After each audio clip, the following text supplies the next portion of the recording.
The dust is finally settling and the truth is slowly coming out. The signs were there and we are finally putting all of the pieces together. So let's talk about it all right here. Hello everybody, welcome to Bills Digest. I'm your host Anthony Senicar, and Sean McDermott is officially out as the head coach of the Buffalo Bills. The Bills released a statement thanking Sean McDermott and in lateral keeping on Brandon Beane, as well as promoting him to president of football operations.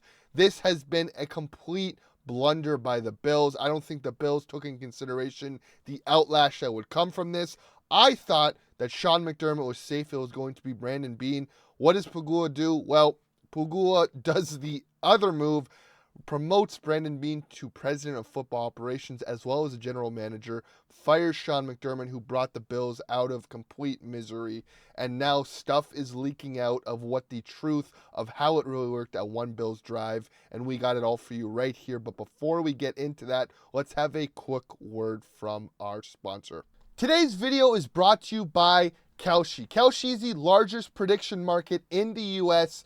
Now, if you use code DIGESTNFL today, you will receive a bonus $20 on $100 traded. Now, you're probably asking, what exactly is Kalshi? Well, Kalshi is a market where you can trade yes or no on real-life events. Whether it's politics, sports, or quite literally anything, you can trade it on Kalshi. Whether you're in California, Texas, or right here in Buffalo, New York, it is live across all 50 states. And like me, everyone here is probably a massive sports fan, and you can use your sports knowledge to trade on anything.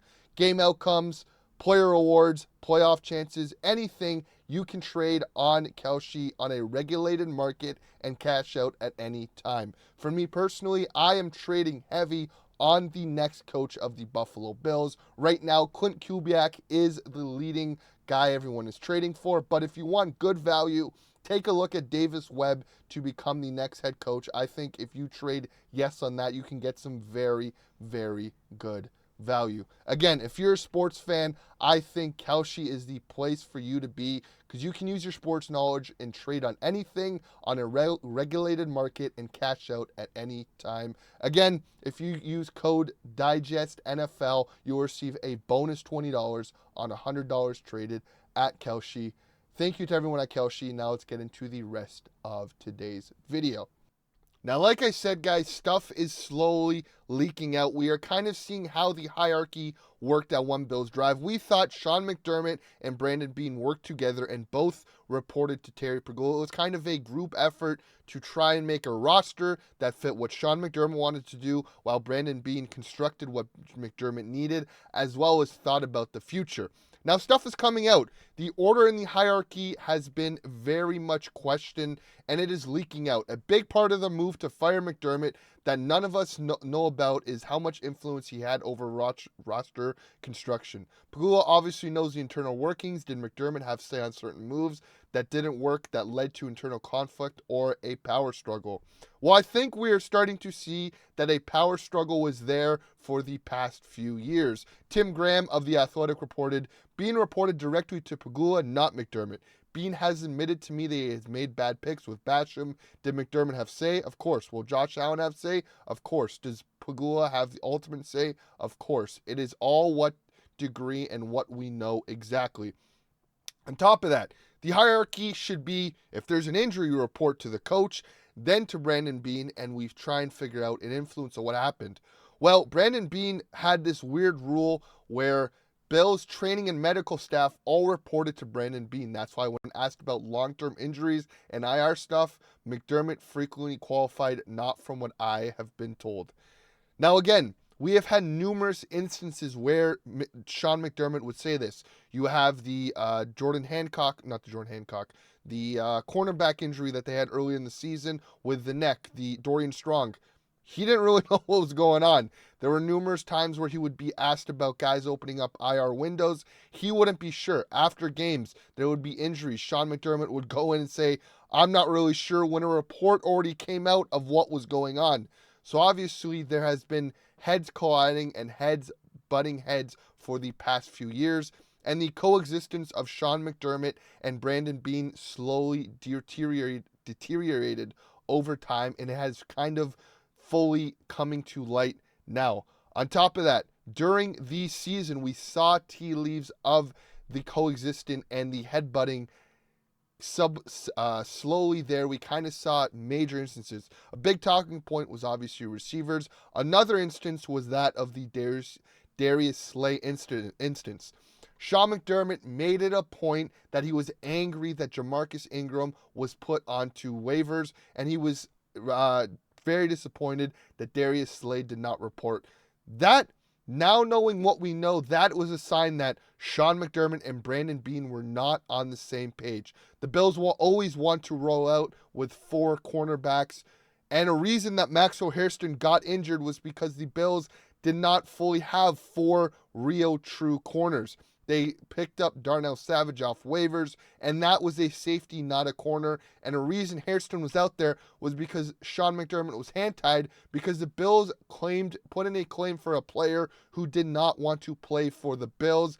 That is a blunder on Brandon Beane for not checking in with the player or the agent before putting in a claim, and checking with Sean McDermott, your head coach, and saying, hey, I am going to go get Darius Slay. Are you good with that?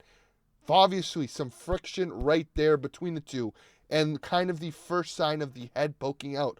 On top of that, before the Bills played the Jacksonville Jaguars, Sean McDermott made it a point, which in the moment we kind of skimmed over, but made a point to continue to praise Jacoby Myers, who the Jaguars acquired at the trade deadline. McDermott went out of his way to praise Jaguars mid-season acquisition Jacoby Myers. It helped Jacksonville offense to go to another level. McDermott continues to poke the bear after the Bills failed to bring in a big fish pass catcher before the deadline. Instead, Buffalo swung and missed, leading to the addition of 32-year-old Brandon Cooks. Now, Cooks was a key part in opening up the Bills' offense, but again, another sign of friction between Brandon Beane and Sean McDermott. Obviously, McDermott was using the media and the press as a way to kind of poke the bear and say, hey, you did not do enough. You are not constructing a roster, and you are throwing me under the bus. Well, we saw that the power struggle was now fully real, and we saw who came out the victor of this, that of Brandon Beane. But did the Bills fire the wrong person? Earlier this year on WGR, a radio station, local Bills sports talk show, Brandon Beane went on and talked to the morning show with Jeremy White and Sneaky Joe DiBiase. Coming on, Jeremy White obviously was very big and kind of a vocal point of the whole Bills fan base that said, we need to go acquire a receiver. What did Brandon Beane do? For quote, I was just listening to the last few minutes of your show before I came on here. It sounds like 2018 all over again with you guys.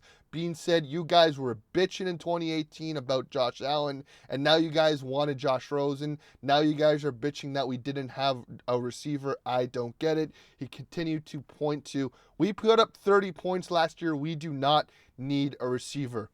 Well, Brandon Beane completely ate his words this year, because the reason and the downfall of the Bills season was the lack of an elite pass catcher that the Bills have not had since Stephon Diggs. And again, putting a roster together when the Sean McDermott news came out, there was national media attention. Mina Kunis, who works for ESPN, man, I was not watching the Bills lose this weekend and thinking about the coach. I was thinking a lot about the state of the roster. It has been dysfunctionality at the receiver position when the Bills surrounded Josh Allen since Stephon Diggs left. MVS, McCole Hardman, Brandon Cooks, Keon Coleman, Amari Cooper, Curtis Samuel, Tyrell Shavers, Matt Collins, Khalil Shakir, Joshua Palmer, Gabe Davis. Brandon Beane promoted, Sean McDermott fired. Brandon Beane won the war, Sean McDermott and Brandon Beane both were at war, and Brandon Beane walked out of the rubble with a new job and the same power he had before. He is going to be leading the head coaching search for the Bills, and it looks like the vibes are with Brandon Beane right now from a guy who I used to call him Big Baller Beane. Man, my fantasy team name is Fantasy Beane, But Brandon Beane and the Bills are coming out of this looking like complete villains, and a team and kind of city that felt tight-knit, tight together. It has been all burned away in the last 48 hours. I'm recording this right now on Tuesday mid-afternoon, and we still have not had an announcement of a press conference or any sort of thank you from the Buffalo Bills. They put out that press release, and read the first line. Sean has done an admirable job of leading our football team for the past 9 seasons. The amount of disrespect that was. A man that brought a team that was in the drought. I grew up my whole life not seeing the Bills in a playoff game. Sean McDermott ended that and ended the drought.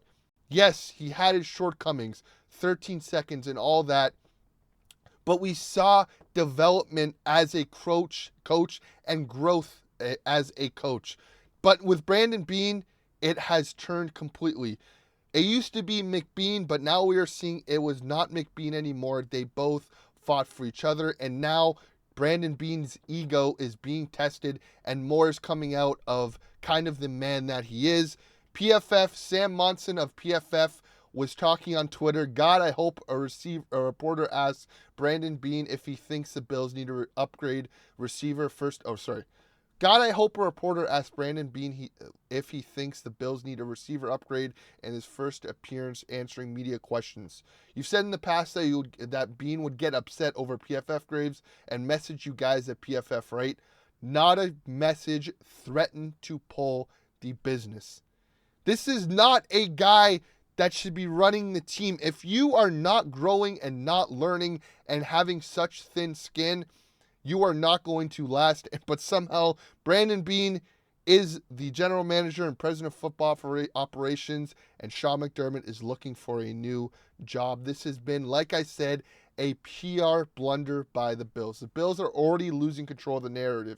Players were caught off guard and are criticizing the move. Press release had a typo in the first line and didn't explain the decision. Ownership didn't anticipate the affection Bills have for McDermott.